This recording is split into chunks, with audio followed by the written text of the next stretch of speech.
অসম চৰকাৰৰ সাংস্কৃতিক পৰিক্ৰমা বিভাগ আৰু বিশেষকৈ আমাৰ মাননীয় মুখ্যমন্ত্ৰী মহোদয়ৰ উদ্যোগত জিলা প্ৰশাসনৰ জৰিয়তে আৰু বিভিন্ন সাংস্কৃতিক সংগঠনৰ জৰিয়তে আৰু লগতে অসমৰ প্ৰতিটো বিধানসভা সমষ্টিৰ ভিত্তিত গ্ৰীষ্মকালীন কৰ্মশালাৰ আয়োজন কৰিছে। এইটো নিশ্চয় এটা আদৰণীয় পদক্ষেপ আৰু সেই মৰ্মে দুধনৈ পূব সমষ্টি বিধানসভা সমষ্টিৰ পিছত এইটো আমাৰ জনজাতীয় সমষ্টিৰ ভিতৰত পৰিছিলে এতিয়া পায়।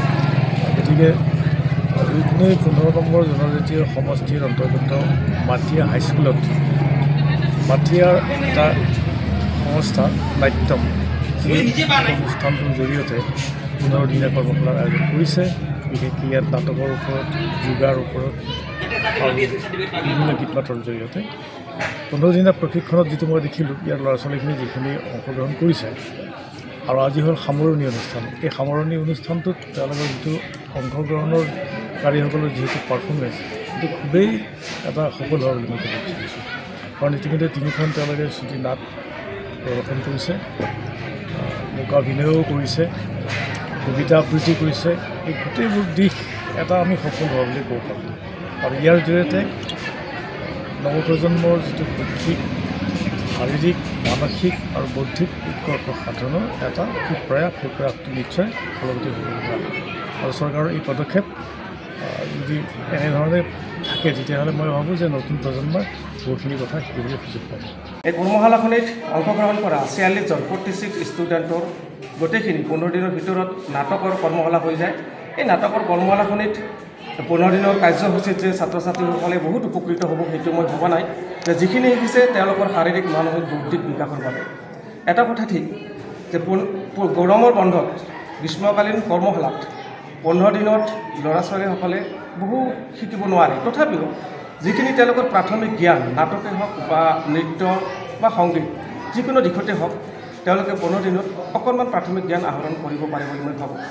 বিশেষকৈ ল'ৰা ছোৱালীসকলৰ, ছাত্ৰ ছাত্ৰীসকলৰ এইখিনি সময় বৌদ্ধিক, মানসিক বিকাশৰ ক্ষেত্ৰত গুৰুত্ব দিয়াটো আমাৰ লগতে অভিভাৱক, অভিভাৱিকা তথা শুভাকাংক্ষীসকলৰ যথেষ্ট অৰিহণা আছে বুলি বা যথেষ্ট পাৰিশ্ৰমিক দিশটো আছে বুলি মই ভাবোঁ।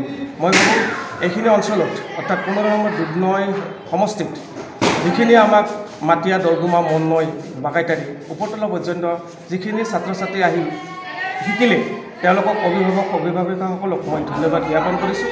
অনাগত দিনত তেওঁলোকলৈ এটাই মোৰ অনুৰোধ থাকিল যে এই নাট্যমৰ যোগেদি অৰ্থাৎ অসম চৰকাৰৰ সাংস্কৃতিক পৰিক্ৰমা বিভাগৰ তৰফৰ পৰা যি কৰ্মশালাৰ কাৰ্যসূচী 15 দিনীয়া ল'লে সেইটো নহয় বেলেগ কৰ্মশালা হয় যদিও প্ৰত্যেকটো কৰ্মশালাতে ড্ৰামা বা নাটক বুলিয়ে নহয় নৃত্য, সংগীত, যিকোনো আৰ্ট প্ৰত্যেকতে অংশগ্ৰহণ কৰিব দিয়াটো মই উচিত বুলি মোৰ বিবেচিত হয়। কিমানগৰাকী শিক্ষাৰ্থী অংশগ্ৰহণ কৰিছে 46জন।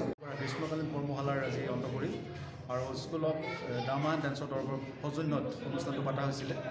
খুব সুচাৰুৰূপে পাৰ হৈ গ'ল, ভাল লাগিছে।